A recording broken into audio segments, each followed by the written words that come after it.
What's going on, everybody, and welcome to episode 12 of the Playmaker Journey. Today, I honestly don't have much to say. It's episode 12, which means we've been doing this for 3 months, and I'm still very excited with the series. I'm liking very much to play with this deck and see where it is going to get. And I'm also enjoying the company of you all and also from I.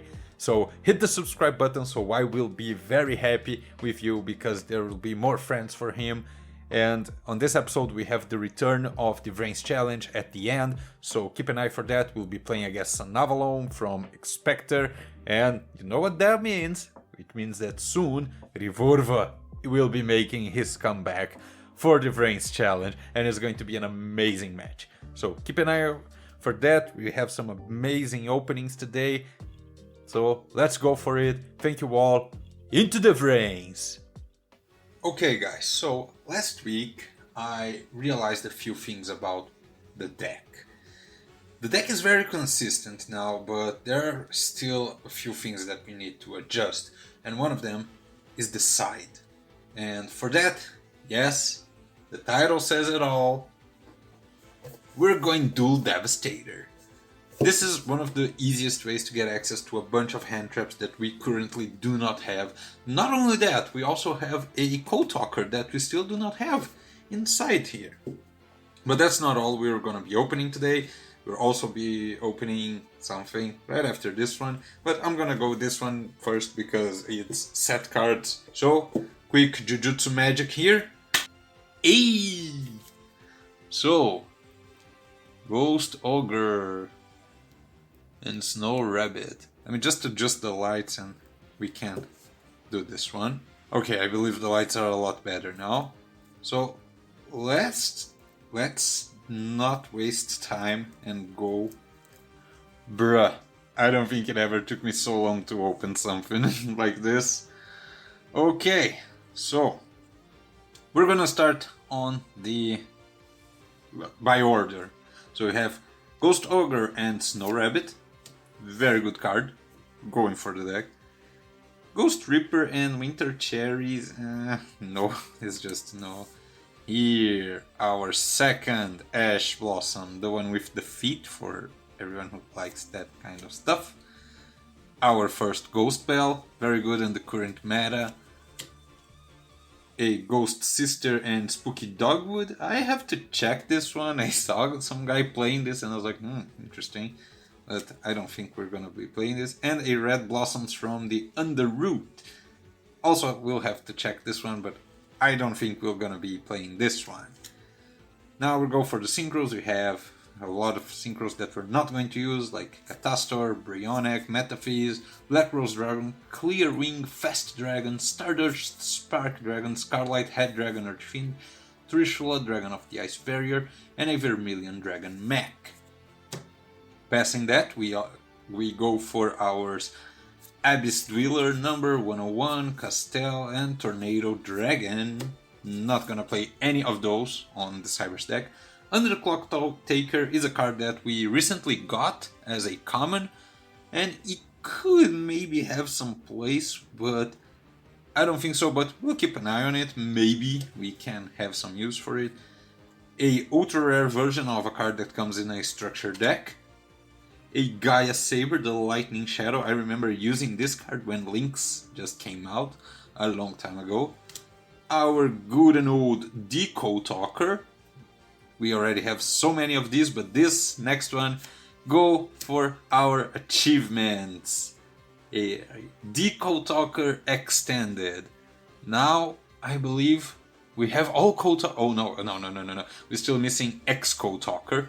We're gonna go for him soon. But not yet. So this one goes the challenge. We gotta summon and we gotta finish the game using it. Let's try to do it today. Oh, that's the bad place for the light. So let me put it here.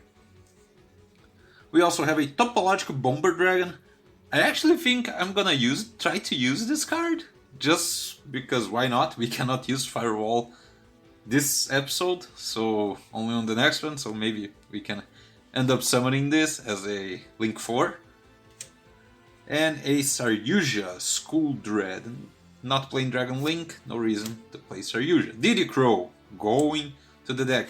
Ultra Rare Effect Veiler, going to bling the ones that we're still using. Gate Blocker, not playing. Dan Koseka, that's a good card to have, like, near you, if you know what I mean. Reject Meta, go back to Monkey. Spell Canceller, Artifact Lancia. Oh, Lancia, it's actually a good card that I had totally forgotten. Vanity's Fiend, Majesty's Fiend, Pancratops. We can't play this because it goes against the Cyberse only and it's in our turn. The same applies to Gamma Seal, sadly, so we won't be playing them. Mind Control, Bling. We're getting a lot of bling today for the deck. Wave Motion Cannon, no. Super Poly, also no. Book of Eclipse, no. Silent Graveyard, nope. Bling Cosmic Cyclone, let's go. And when called by the grave, this card can do amazing stuff for us because we're still fragile to some hand traps and this can fix the problem.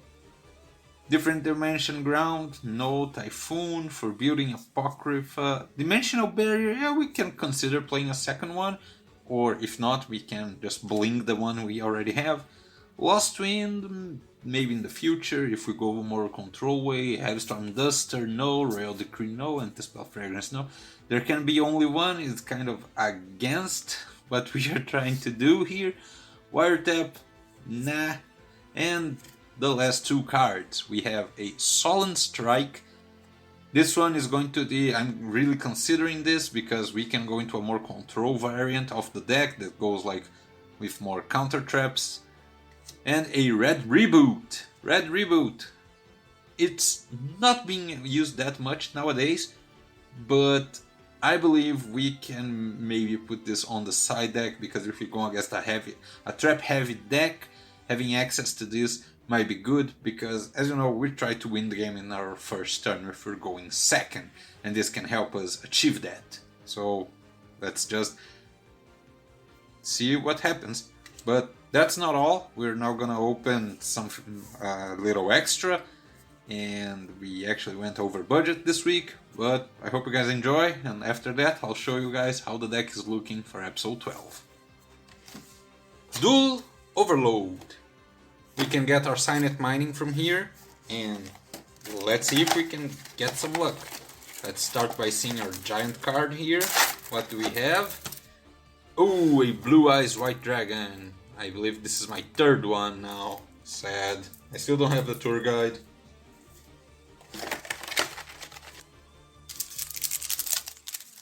First pack.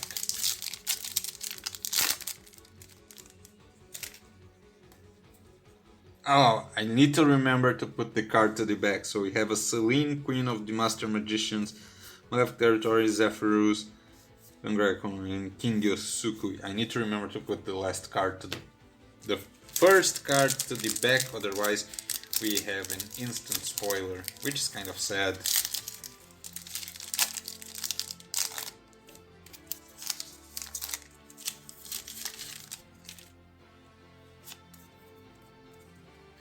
So we have a King Dragoon, Cubic Dharma, Gigaplant, Six Samurai Fuma, and a Relinquished Anima.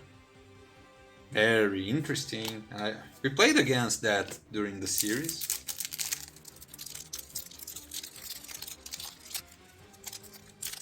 Let's pretend it didn't took me that long to open that pack.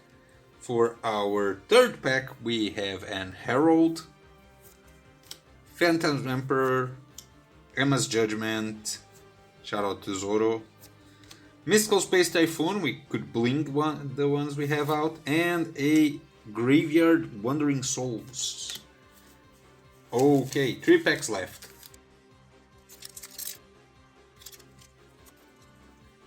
We have an Abyssector, a Witchcrafter, a DDD, a Whitemare, and is a Link Monster. Ooh! A Crystal Hawk Fibrex. Okay. Very interesting. but no silent mining. Let's put this one there because it's a cool card. I'm gonna leave the infinity one for last. One to the back. Compulsory. Oh, we can bling our deck out now. Cubic Casualty. Vanity's Ruler. Shout out to all the Brighton players. Swap Frog and a Trap. Ooh, oh boy, what a Duel Overload pack. Wow. Infinite Impermanence, guys, this is looking so good. And the Infinity is here. Please, one Signet Mining, that's all we need.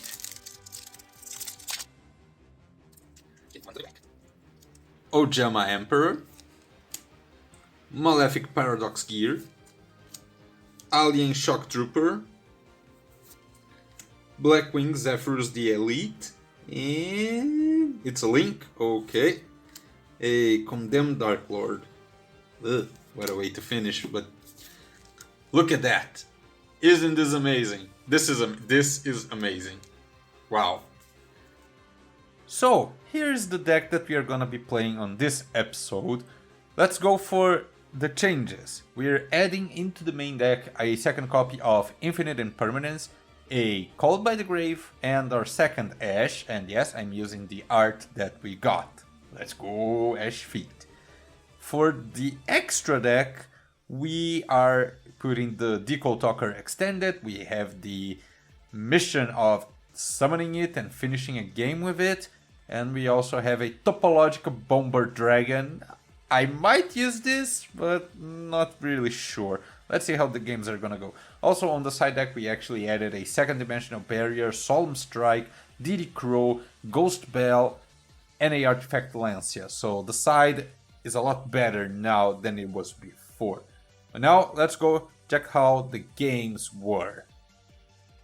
So our first game is against Sand the Star, and he is playing Dragoon Eldlich. And you see he goes for the Red Eyes Insight and he sets a Red Eyes Fusion, and look at his hand, he has the other two Red Eyes Fusion, so this might be complicated. The thing is, he decided to summon the Lilith, and then he cannot use the fusion, so he'll probably try to do something during our turn.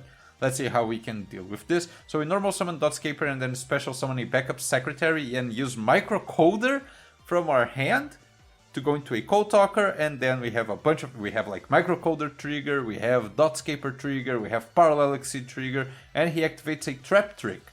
Trap Trick that will bring a Torrential Tribute. Knowing that Torrential is here, I obviously know that Code Talker cannot be destroyed. So we do summon the Parallel Exceed, we get the Dotscaper back, we add the Signet Conflict, we go to the battle phase because there is no reason to overextend knowing that Torrential is there. So we do get a access code and decide to just destroy one of his back row. Then I see, oh, it was a Red Eyes Fusion. So he tries to activate the fusion, we ash it, he puts the Eldlich in attack, destroys our Dotscaper, uses his Scarlet Sanguine to get a Conquistador.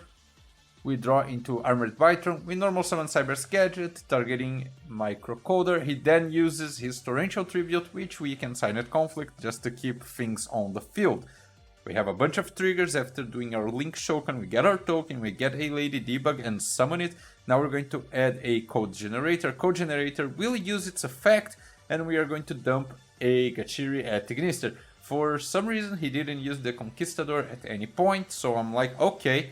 So sadly, our attack is not enough to finish the game. He sets another Scarlet Sanguine, and now he can finally make the Dragoon. Dragoon will destroy both our biggest monsters, and all he needs to do is attack over, update Jammer, and pass. And there was kind of no way to recover, so we go to game 2. For game 2, we end up siding in a few things. You can see here the Called by the Grave. Oh, by the Grave is already on the deck, sorry about that. So we start going to a Code Talker and activate a Signet Optimization. We use the effect to normal summon a Dotscaper. This will trigger Dotscaper, which will prove itself to be a mistake. We then summon Code Talker and use the effect to get Code Talker back. He gives us a Winged Dragon of Ra Sphere mode and sets a Conquistador and a Dogmatica Punishment. We activate Monster Reborn to get our Code Talker back. He then uses the Dogmatica punishment, so we conflict it.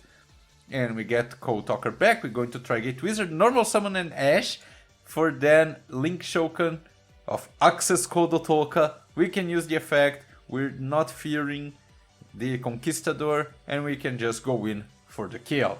So 1-1, and now we go for game 3. So for the final game, he chooses to go first. Obviously, he sets a Trap Trick, Torrential, and Solemn Strike. We start by using a code generator, and he chooses to use Trap Trick, and for a Dogmatica punishment, we go into Code Talker and summon a backup secretary. We then use Gachiri, and this will guarantee that the Torrential fails.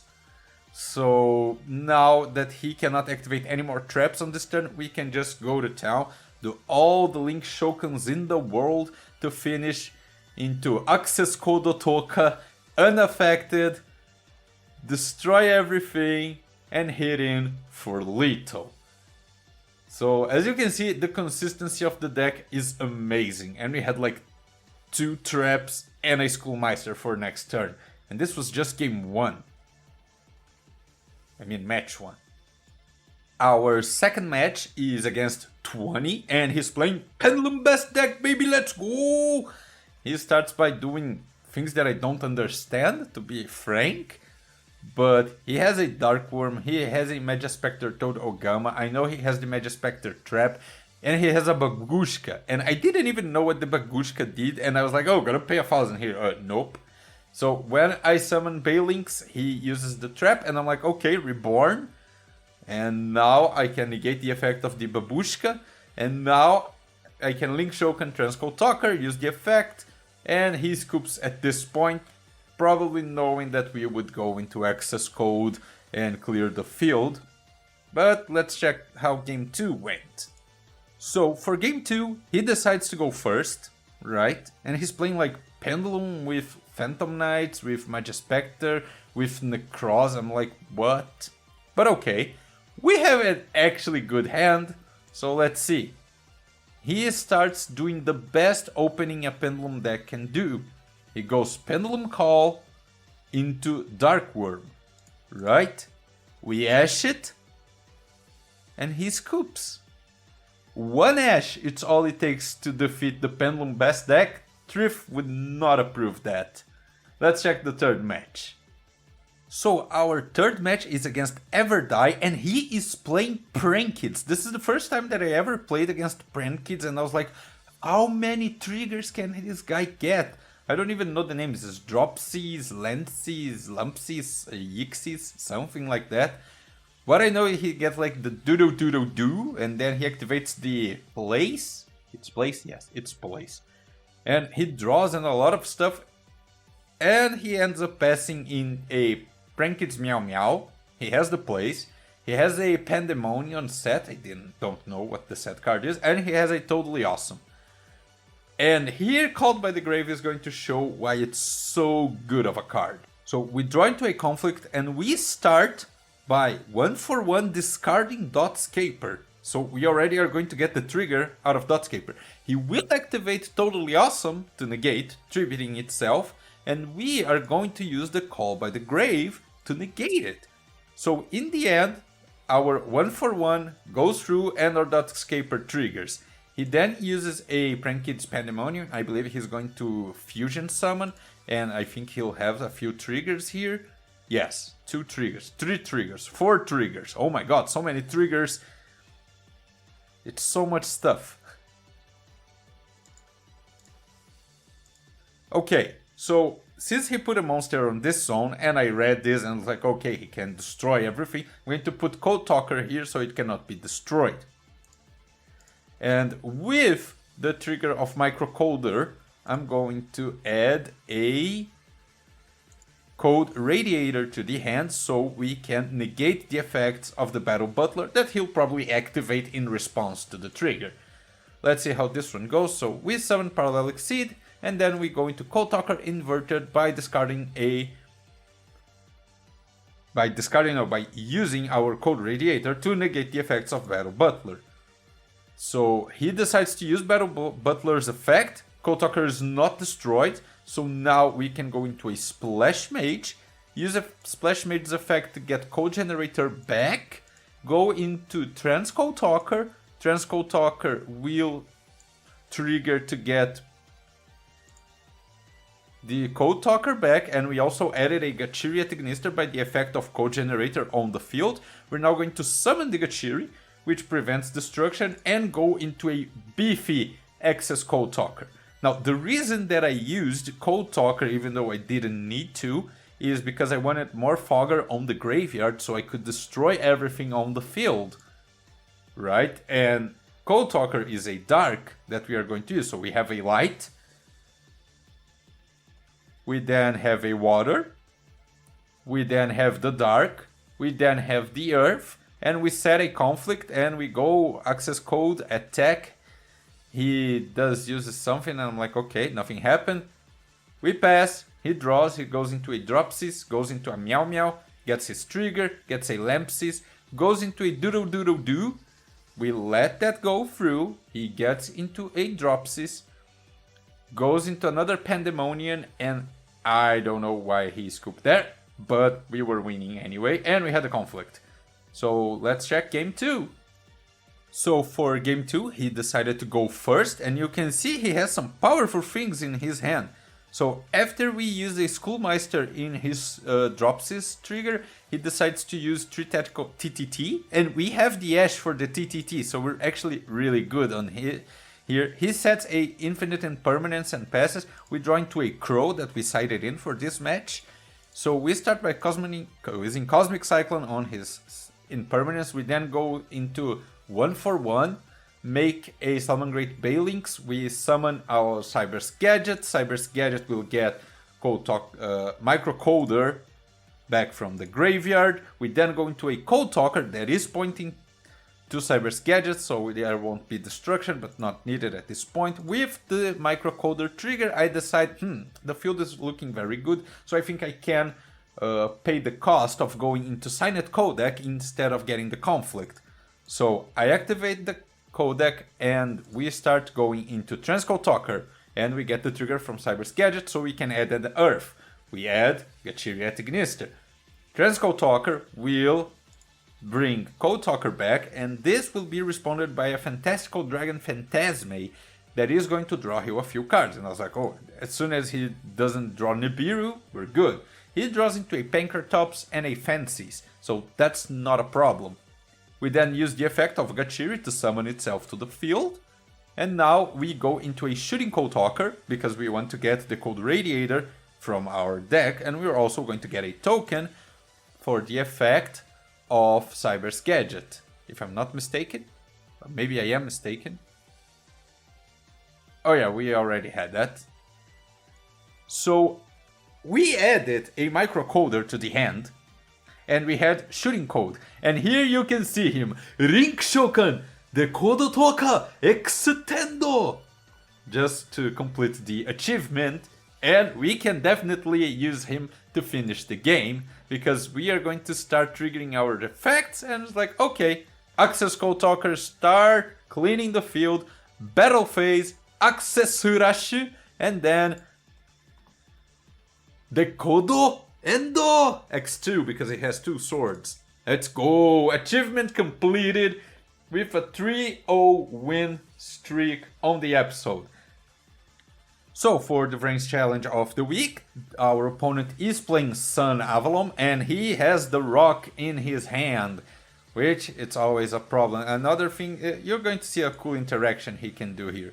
So he's going to start with the Sunseed and going into the Dryas. We're going to Ash the Dryas. He then activates a Shrine, goes into another Dryad, and I'm like, okay, and sets a Frozen Rose. We activate Cynet Optimization, normal summon Skipper, use Code Generator plus Skippy to go into Code Talker. This is going to give us both triggers of Generator and Skippy.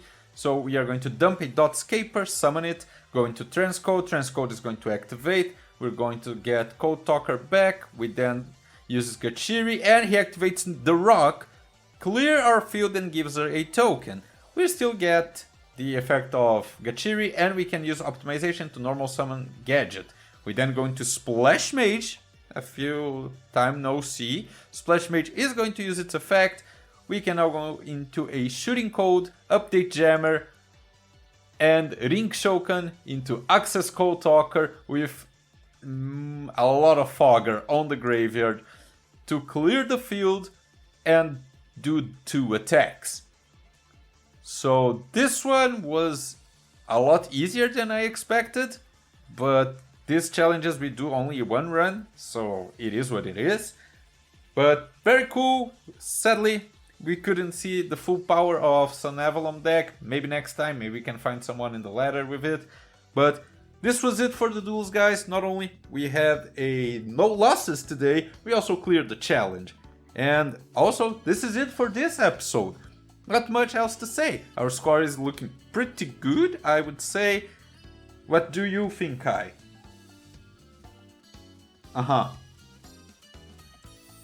Okay. Whatever. Well, this is it for this episode, guys. Thank you all so much for watching to this point. Remember to join the Discord, the link is on the description. And remember also to hit the subscribe button so you won't lose any new updates and new releases. And I'll see you on the next episode. See you there. Logging out.